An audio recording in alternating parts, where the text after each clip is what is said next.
بسم الله الرحمن الرحيم. النهارده هنتكلم عن جرائم النقد الاجنبي، الدولارات، التعامل في العمله. هنعرف مع بعض ايه الافعال المجرمه طبقا للقانون، وايه هي الافعال المباحه، وايه العقوبات والحمايه اللي بيفرضها القانون للناس في القضايا اللي من النوع دوت. اول حاجه، ايه هي الافعال اللي تعد جرائم؟ اول كلمه او اول اتهام بتوجهه النيابه للمتهم هو مباشره عمل من اعمال البنوك. ممكن المتهم يبيع دولارات، يستبدل دولارات، يستبدل اي حاجه تاني، يورو، اي عمله صعبه، اي عمله اجنبيه.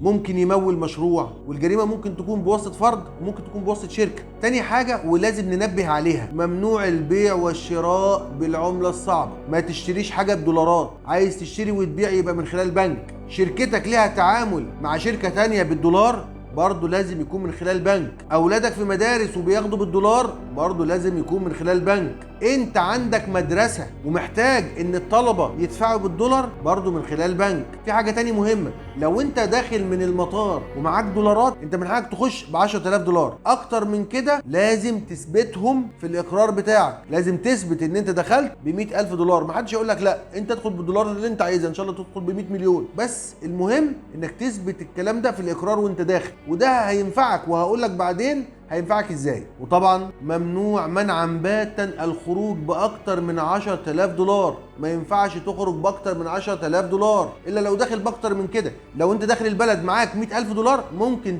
تخرج بال 100000 دولار، بس مين اللي يخرجك؟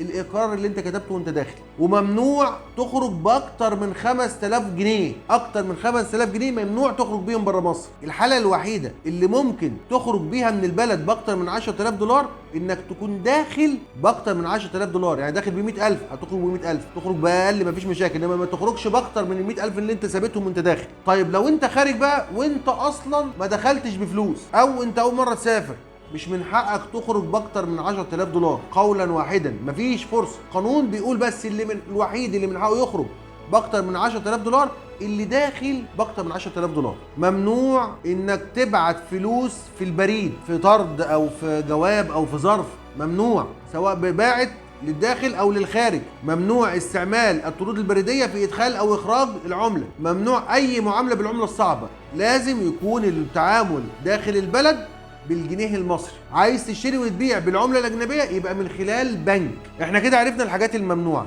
طب ايه هي الحاجات المباحه في التعامل بالدولارات او التعامل بالعمله الصعبه عموما؟ اولا، انت من حقك تحوز اي مبلغ، انت حر. انت ممكن تدخل من بره بالدولارات، انا قلت ممكن تدخل بمليون دولار، ممكن تدخل ب 100 مليون دولار، طالما ثابتهم ما حدش عندك حاجه، انت تحوز، انت حر. الحيازه مش ممنوعه، دولارات، يورو، ين، اي عمله صعبه مش ممنوعه، بالعكس ده انت ممكن تشتري دولارات بدل ما تشتري ذهب عادي كاستثمار. انا من حقي ان انا اشتري دولارات واشيلها من باب ان انا بستثمر فيها. العمله المصريه مثلا بتقل والدولار بيزيد، فانا بشتري دولار اخليه معايا من باب الثراء، خليه معاك، محدش قال لك حاجه. تاني حاجه قلت من حقك تشتري وتبيع وتحول، بس من خلال ايه؟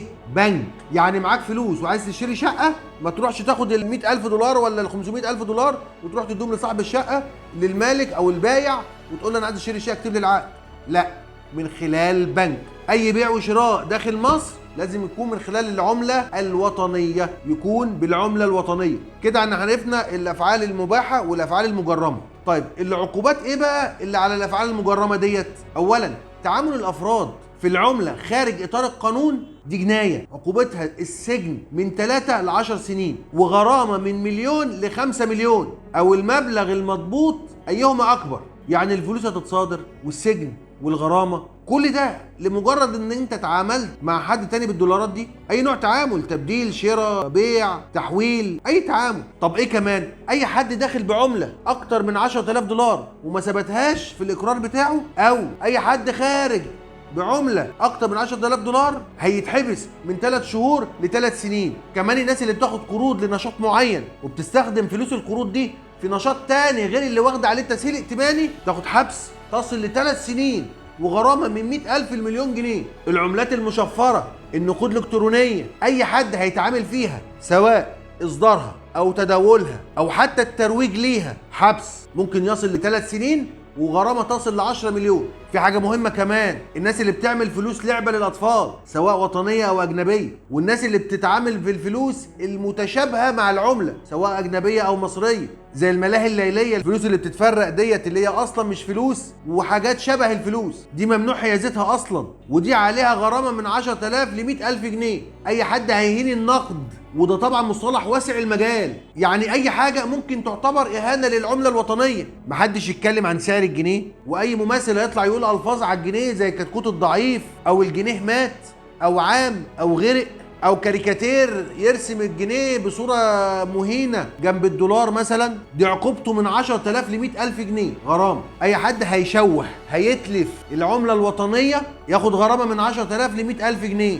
يعني خلاص مفيش معا للابد، ولا الى حبيبتي شيماء، ولا مبروك النجاح يا لوجي، مفيش كتابه على العمله بعد كده، خلاص انسى، دي اسمها اهانه للعمله الوطنيه. طبعا احنا قلنا ان الجرائم بتخص المتهم، في جرائم تاني للي بيساعد المتهم، خلي بالكم، اي حد هيساعد اي متهم بشكل مباشر او غير مباشر من 100000 ل1,000,000 جنيه غرامه. في حاجه بقى لازم نتكلم عنها، هي اسباب البراءه في جرائم النقد سواء الاجنبي او الوطني. قانون البنك المركزي وضع قيد مهم جدا على الاجراءات في القضايا دي، باعتبار ان الجرائم دي من جرائم الطلب. يعني ايه؟ يعني لازم المجني عليه يقدم طلب للنيابه لاتخاذ الاجراءات، النيابه لوحدها ما ينفعش تتخذ الاجراءات، لازم حد يطلب منها المجني عليه. المجني عليه هنا ايه؟ البنك المركزي. مفيش قبض بدون تلبس، ما ينفعش النيابه تصدر اذن بالتفتيش الا لما تستاذن البنك المركزي. حد بيتعامل في العمله، يا نيابه انا جات لي تحريات ان فلان وفلان بيتعاملوا بالعمله، النيابه تروح تستصدر عشان تدي اذن، لازم تستاذن الاول ايه؟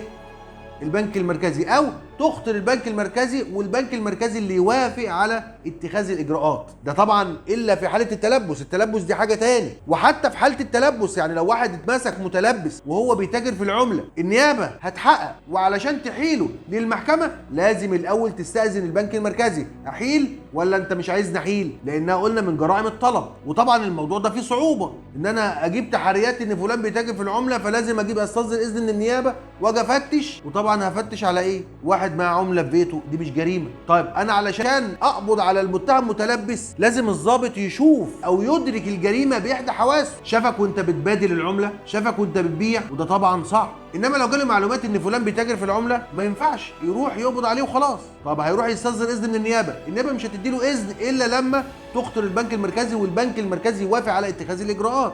مش زي اي جريمه تانية، يجي الضابط يعمل تحري ان فلان بيتاجر في المخدرات، النيابه تاذن له يروح يقبض عليه، لا، ده هنا لازم النيابه تخطر البنك المركزي، والبنك المركزي يوافق، والبنك المركزي يوافق انها تمشي في الاجراءات. يعني البنك المركزي اللي بيطلب من النيابه انها تمشي في الاجراءات. طيب حاجه تاني، لو الضابط اللي عمل التحريات واستاذن النيابه، والنيابه اختارت البنك المركزي، والبنك المركزي طلب من النيابه انها تمشي في الاجراءات، والنيابه فعلا حققت القضيه ومشيت في الاجراءات، طب هنا اللي عامل التحريات ضابط مباحث عادي؟ لا، لازم قيد كمان بقى، لازم النيابه تطلب تحريات مباحث الاموال العامه، وتجيب الضابط اللي عمل التحريات ده بتاع الاموال العامه وتستجوبه في النيابه كده بس. لا، في حاجات تاني. النيابه بعد ما تحقق القضيه وتشوف ان المتهم ده مدان وانه ارتكب جريمه والدليل موجود في الورق، ما ينفعش برضه تحيل المتهم للمحكمه، لازم الاول تعرض الامر على البنك المركزي، والبنك المركزي اللي يوافق او يطلب منها احاله المتهم للمحاكمه الجنائيه. شفتوا القيود دي قد ايه؟ طب افرض البنك المركزي رفض ان النيابه تحيل المتهم للمحكمه، خلاص مش من حق النيابه انها تحيله المحكمه، تسيبه يروح والقضيه تخلص على كده. وده طبعا بيؤدي الى براءات كتير في القضايا اللي زي دي، لان طبعا في صعوبه في التلبس، وفي صعوبه اكتر في ان انا اتخذ الاجراءات واخلي البنك المركزي في النص ما بين المباحث وما بين النيابه، وبالتالي البراءه بتكون كتير في مثل هذه القضايا. ويا رب اكون فدتكم، والسلام عليكم ورحمه الله وبركاته.